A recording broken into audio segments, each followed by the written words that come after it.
Aujourd'hui, je reçois Daniel Pardon qui vient nous apporter un livre à picorer, à dévorer, si je puis dire. On a dû te la faire. Oui, dévorer voilà, souvent. Voilà. Alors, la grande-mère cannibale. J'ai tendance à dire la grand-mère cannibale, mais je pense que ça s'est fait un peu exprès, non ? La grand-mère cannibale, oui, ça faisait. La grand-mère cannibale, ça fait un peu chaperon rouge. Ouais. Donc, non, on reste dans la grand-mère cannibale, notre Océanie à nous. Alors, donc, avant d'écrire cet ouvrage, tu as quand même pas mal navigué dans les métiers de l'écriture déjà. Pour faire court, j'ai fait 10 ans de journalisme à Lyon, RTL, dans des radios comme chez vous, France Inter, mais surtout le groupe Progrès Dauphiné au niveau écriture. Et ensuite, en 84, Philippe Mazelier m'a fait venir.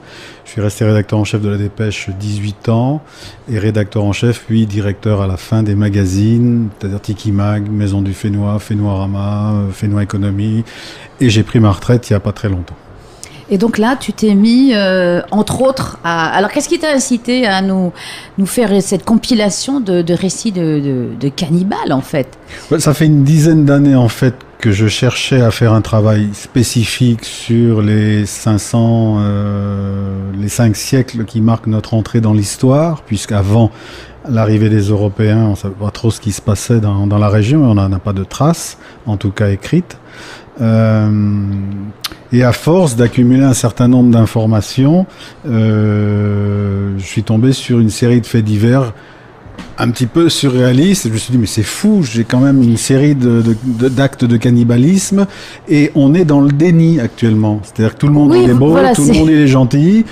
C'était mieux avant. Voilà, alors on entend... Il y a eu une époque où les gens de l'Océanie, toutes ethnies confondues, aborigènes, maoris, mélanésiens, polynésiens, étaient considérés comme des moins que rien. Le temps de la colonie a été assez sauvage, notamment dans les pays anglo-saxons, où ça a été très dur. Ça a aidé de les traiter des moins que rien, voilà. Comme ça on pouvait les coloniser tranquillement. Et en plus, on pouvait dire, c'est des cannibales, donc vraiment des animaux. C'était très vilain, il fallait absolument les évangéliser. Voilà, les évangéliser pour les sauver ou les massacrer, parce que de toute façon, ça valait pas la peine qu'ils vivent. Ils étaient très dissipés, en fait. C'était pas sérieux. Et puis là, au XXe siècle, il y a eu le complexe du colonisateur, c'est-à-dire qu'on s'est mis à dire le contraire, c'est-à-dire tout le monde il est beau, tout le monde il est gentil, il y a que des gens merveilleux dans l'Océanie, et les vilains blancs sont venus tout abîmer.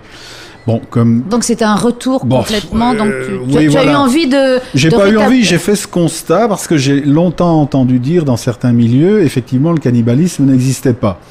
C'est une invention des Blancs pour justifier l'évangélisation, la colonisation, enfin toutes ces choses-là. Et puis en réalité, en me plongeant dans des archives, notamment en Nouvelle-Zélande, je me suis rendu compte qu'on avait donc énormément de cas de cannibalisme en Océanie. Et au bout d'un petit moment, je me suis dit, sors de ton sujet d'étude historique un peu rasoir, on va dire, et rentre là-dedans, c'est plus saignant, c'est plus croustillant. C'est le cas de le dire. On peut faire des jeux de mots, hein. Et surtout, essaye de faire un recensement, malgré tout, à peu près Oui, parce que c'est très journalistique, hein. C'est pas du tout romancé. Non, c'est du fait divers, je suis pas historien. Je ne suis pas ethnologue, je ne suis pas là pour porter des jugements de valeur en disant c'est bien ou c'est mal.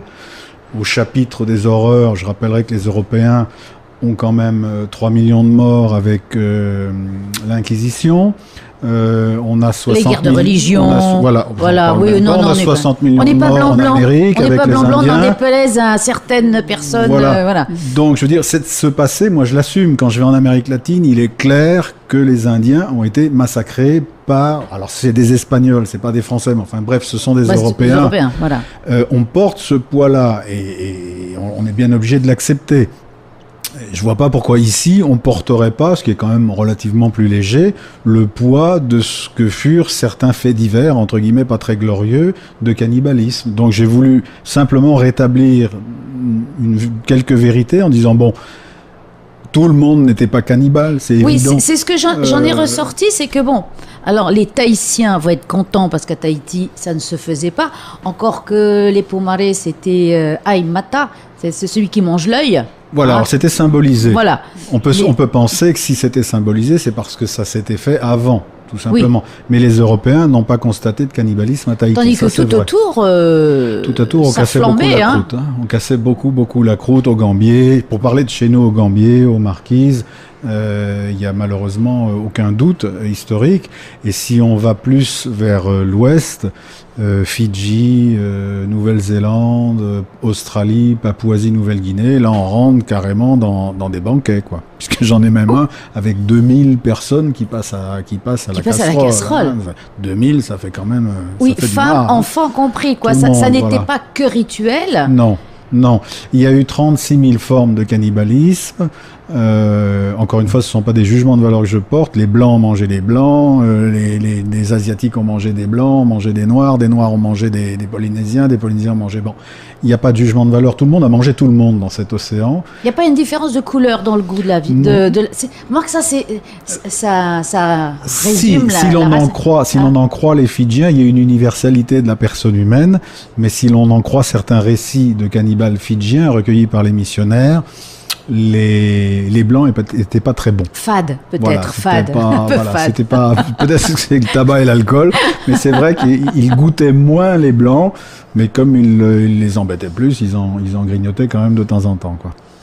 Et donc, c'est ce qui sort de toutes ces histoires, parce qu'il y en a un paquet, hein, quand même. Il y en a 43, et en réalité, dans certaines, il y en a plusieurs. Donc, il y a une cinquantaine d'histoires un peu trop. Voilà, alors on n'est pas obligé de le lire tout du long. On peut picorer, si je puis dire. Voilà. On peut se lire un chapitre chaque soir avant de se coucher pour faire un cauchemar chaque soir. Voilà. Parce que, ne serait-ce que la couverture, elle est pas mal, parce qu'il y a ce joli motu avec ce sang qui dégouline. Voilà. Qu'on a fait avec un graphiste de Tahiti, Taema Cuneo, à qui j'avais fourni cette photo d'un motu de Rayatea. Et puis je lui avais dit, fais-moi dégouliner un peu du sang sur cette carte postale pour qu'on donne une image du contenu du livre, quoi. Oui, parce qu'on s'en aperçoit pas tout de suite. Et puis, et donc, alors, ce qui ressort, c'est que finalement, il y a certaines tribus qui se sont laissées évangéliser pour échapper au cannibalisme des tribus. Ça, c'est vrai, notamment aux îles Fidji, où effectivement, on en était arrivé à une telle terreur dans la vie quotidienne des femmes, des enfants, parce qu'il fallait aller chercher un peu de bois, chercher des fruits à pain, chercher des choses très banales en définitive. Il y avait une telle surenchère en termes de cannibalisme. Le cochon long. Le cochon long était tellement recherché qu'effectivement, quand des missionnaires sont arrivés pour établir un ordre nouveau, on peut le contester, hein, mais cet ordre nouveau a beaucoup plu à la masse qu'on appellerait à Tahiti de Manaounais, c'est-à-dire de civils, de gens qui étaient destinés à aller à la casserole, hein, de toute façon, qu'effectivement, eux ont adhéré très rapidement à la nouvelle religion. D'autant que la communion, c'était prenez ceci et mon sang, c'était des hosties. Voilà, il y avait un côté cannibale quand même, entre guillemets, hein, je le dis dans le bouquin, d'ailleurs, il y a un petit aspect cannibale dans la communion. Les croyants me pardonneront ce raccourci, mais c'est vrai que ces populations-là ont adhéré rapidement parce qu'elles voyaient dans ces pasteurs évidemment des robes missions pas très marrantes, des coutumes un peu strictes, mais surtout elles se disaient bon, on va arrêter de se faire manger, quoi, on va arrêter de vivre dans la terreur. Oui, parce que c'était terrible. Il y avait certaines tribus qui étaient tout à fait cannibales à fond, même quand il n'y avait pas de famine. Voilà, absolument. Il y a eu beaucoup de cannibalisme. Parce que bon, quand il y a famine, on peut comprendre que s'il y a rien d'autre à manger... Le cannibalisme de nécessité. Voilà ce qui s'est passé souvent dans certains naufrages avec des Européens, des baleiniers, qui tirent à la courte paille pour savoir qui on va manger sur le bateau. Le cas des naufragés de l'Essex. Ouais. Hein, voilà. Bon, voilà. Mais le cannibalisme de gourmandise, le cannibalisme pour le plaisir, le cannibalisme par sadisme a aussi existé. Oui, parce qu'il y en a qui torturaient. On les mangeait vivants, c'est-à-dire qu'on coupait des morceaux, on garrottait pour que la personne reste vivante, donc ne perde pas trop de sang, on coupait un autre morceau le lendemain. Alors ça, on retrouve ces récits avec beaucoup de précision. Mais remarque, c'est écologique, hein. Oui, si on veut, oui, il n'y a pas de gâchis, il n'y a pas de frigo. Il n'y a pas de frigo. On ne va pas gâcher. Voilà. Donc, mais c'est vrai que le cannibalisme, dans certaines îles, dans certaines sociétés, a quand même posé des problèmes très compliqués, quoi. Un peu, c'est sûrement bien, mais comme en toute chose, trop, c'est trop. Et ça a favorisé le travail de certains missionnaires. D'autant que quand il y avait des grandes razzias, ils ne mangeaient pas tout. Il y avait un gaspillage effréné. Ils laissaient les intestins, tout ça, aux chiens. C'est le cas du plus gros banquet que j'ai recensé en Nouvelle-Zélande. En réalité, il y avait 2000 personnes à tuer et à manger. Elles ont été tuées, ces 2000 personnes. Honnêtement, on peut penser en quelques jours, avant la décomposition des corps, qu'ils ont dû en manger 600 à 800. Ah, quand même. Voilà, mais il y en a quand même un bon millier qui a été tué, massacré pour rien du tout, parce qu'on n'était pas dans la possibilité de manger toute la journée son collègue, quoi. Oui. L'appétit s'arrête au bout d'un petit Oui, alors, moment. il y a une anecdote aussi où il y avait une tribu avec un roi qui prenait, c'était un Gandhi en quelque sorte, qui prenait la non-violence et qui a fait que la tribu ne s'est pas défendue.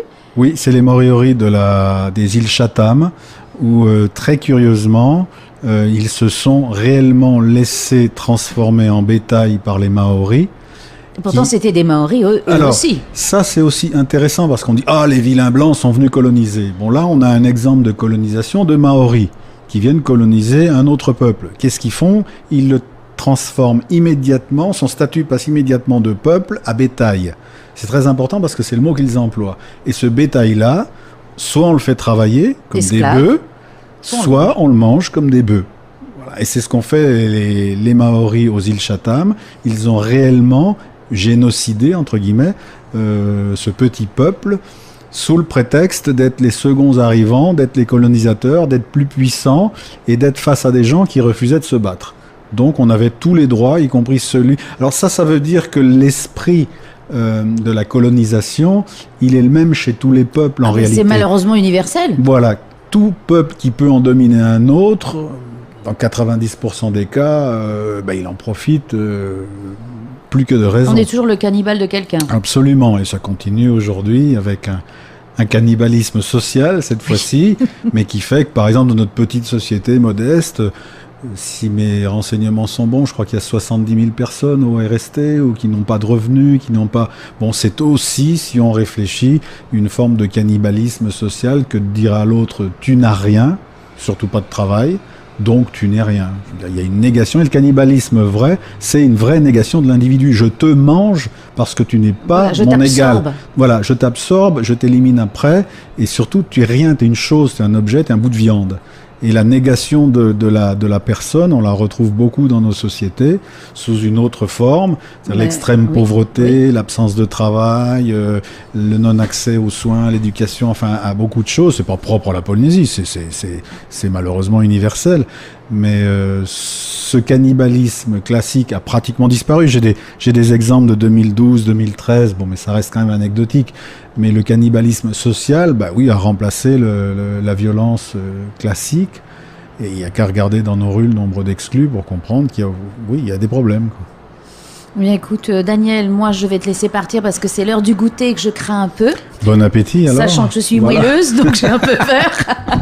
Donc voilà, ce livre est vraiment à déguster, si je puis dire. C'est La Grande Mère Cannibale, c'est 400 ans d'anthropophagie en 43 récits. Je te remercie de l'avoir écrit parce que vraiment ça se lit petit à petit. Encore une fois, je ne juge pas. Non, il n'y a pas de jugement. Il y a de l'humour aussi, de temps en temps un petit peu, oui. Ce qui allège un peu. Voilà, il faut alléger les récits. Voilà. Eh bien, merci Daniel et merci encore pour ce livre impressionnant. Merci à vous.